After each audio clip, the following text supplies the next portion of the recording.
Bonjour à toutes et à tous, bienvenue sur votre chaîne d'information régionale Ensemble en images. En 8 minutes, un tour complet de l'actualité du jour de ce vendredi 25 octobre et vous le savez, on démarre par vos prévisions météo avec encore les perturbations nocturnes et matinales qui engendrent pas mal de grisailles, notamment sur le littoral, voire même encore des averses jusqu'à la mi-journée. Cet après-midi, le temps devrait être sec pour tout le monde, mais les nuages bas, les cumulus parfois imposants, devraient encore dominer, même si de belles éclaircies sont également annoncées. Alternance donc entre nuages et soleil avec un temps sec pour tout le monde. Cet après-midi, des températures presque de saison, 16 degrés du littoral à la métropole lilloise. Les prévisions météo complètes juste après ce journal. Dans l'actualité des Hauts-de-France, tout d'abord la visite du Premier ministre Édouard Philippe hier près de Cambrai, précisément à Aubanchel-au-Bac, sur le site de raccordement du futur canal Seine-Nord-Europe. Pour rappel, c'est la liaison manquante entre le réseau fluvial du bassin parisien et celui du Benelux, le trait d'union économique nécessaire à la région, selon les autorités, depuis plusieurs années. Le canal Seine-Nord va s'étirer sur 107 km et d'immenses travaux vont être entrepris pour creuser cette trouée à travers la plaine.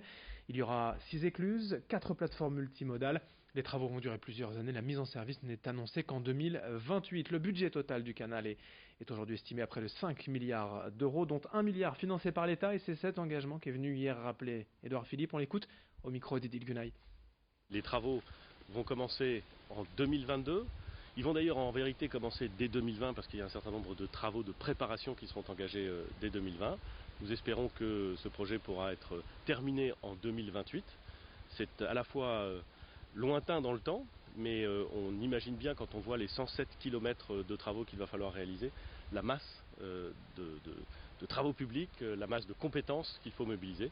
C'est un superbe projet pour les Hauts-de-France, pour toute la France. Et encore une fois, je veux le dire, ici, les engagements pris par l'État, les engagements rappelés par le président de la République seront tenus. Dans l'actualité également, mais sur le littoral, ces images d'un rassemblement hier à Calais, parc Richelieu, de dizaines d'habitants qui ont tenu à rendre hommage aux 39 personnes retrouvées mortes cette semaine dans un camion en Grande-Bretagne. Une minute de silence a notamment été respectée. Ces militants pro-migrants protestent également contre l'installation d'un kilomètre de grillage route de Gravelines à Calais en bordure d'un bois afin d'empêcher les réfugiés de s'y installer. Certains n'hésitent d'ailleurs pas à faire le rapprochement entre la situation à Calais et ce qui est arrivé cette semaine en Angleterre. De son côté, la mairie de Calais, elle rappelle la présence du centre d'accueil et d'orientation pour aider les migrants au quotidien. Et dans ce journal régional également, on enchaîne avec toute autre chose et le portrait du jour, une tradition bien ancrée dans la région, mais une institution qui pourrait disparaître dans les prochains mois à Lers, près de Lille. Philippe Loncle, le gérant de la friterie, va en effet prendre sa retraite bien méritée à la fin de l'année et il cherche un repreneur. Reportage signé Vincent Vieillard. C'est une des dernières fois que Philippe va ouvrir sa friterie. Fin décembre, il a décidé de prendre sa retraite après 38 ans à la tête de la friterie lersoise. C'est toute ma vie, quoi. J'ai quand même passé 37 ans, presque 40 ans ici, donc... Une décision prise en début d'année, mais avant de partir, Philippe s'est mis en quête d'un repreneur depuis le mois de mars afin de pouvoir passer la main.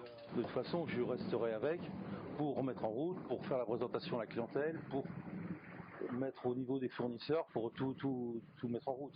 Ça, je laisse pas... c'est pas un chèque à la fin et je m'en vais, non.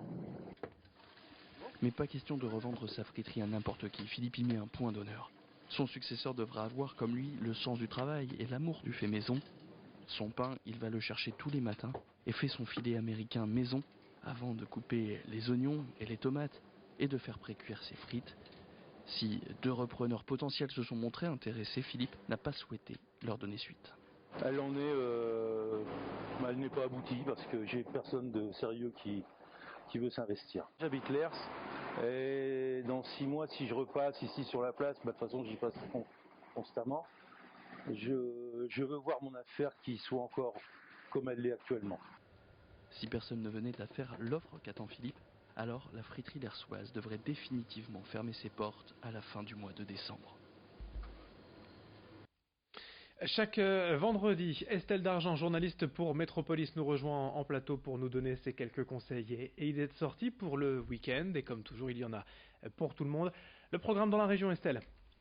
La fête de la sorcière revient ce week-end au musée plein air. C'est les 10 ans de cet événement. Vous allez retrouver encore cette année au musée plein air de Villeneuve-d'Ascq plein d'animations autour de la sorcière, bien sûr. Il y aura des ateliers pour toute la famille, des spectacles, des déambulations, du mapping aussi, puis un camp médiéval. Ce sera gratuit en plus pour les enfants s'ils viennent déguisés. À Douai, c'est parti pour 2 semaines autour de la caravane, du camping-car, du mobil-home. C'est le salon des véhicules de loisirs à Gaillant Expo, l'occasion de découvrir différentes marques, différents modèles, de l'occasion aussi. Puis les dernières nouveautés, c'est à partir de ce samedi et ça va durer jusqu'au 4 novembre. On termine avec 2 salons gourmands ce week-end. Il y a tout d'abord le salon vin et bière. Ça se passe au Cursal de Dunkerque. Des artisans, des brasseurs, des vignerons seront sur place pour vous faire déguster leurs produits. Tout ça à consommer bien sûr avec modération. Un autre salon avec un petit peu moins de modération, celui-là, c'est celui du chocolat à Tourcoing.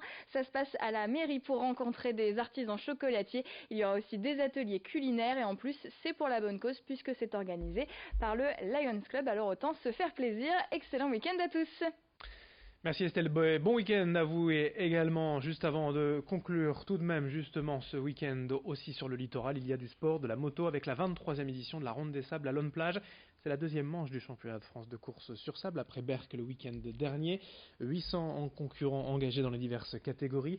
Des milliers de spectateurs attendus sur le circuit Bernard Gouvard et côté élite, notez les présences de Milko Potisek, Nathan Watson ou encore Adrien Van Beveren qui viendra pour s'entraîner, on va dire, avec une moto de rallye qu'il utilisera sur le prochain Dakar. Puisqu'on parle de sport en football, en Ligue 1, le LOSC reçoit à Bordeaux dimanche à 17h30. Il y a également de la Coupe de France, le 6e tour. Boulogne, l'USBCO se déplace à Étaples. Dunkerque, l'USLD joue à Abbeville, le Portel accueille Compiègne, le Touquet joue à Cassel. Un derby aussi entre Coquel et Grande-Synthe. Marc-en-Barœul accueille l'AC Amiens. En basket, en Jeep Elite, le SSM Le Portel joue à Cholet et le BCM Gravelines Dunkerque joue à Dijon. C'est demain soir à 20h. En volleyball, le TLM Tourcoing joue dès ce soir à 20h en Liga, mais à Tours. Et déplacement aussi, décidément, c'est le week-end des matchs à l'extérieur. En rugby pour l'OMR à Gennevilliers, ce sera demain soir à 19h30. Fin de cette édition régionale à suivre bien sûr dans un instant vos prévisions météo, puis d'autres infos jusqu'au prochain quart d'heure et on se retrouve pour une autre édition. Très bonne journée à toutes et à tous.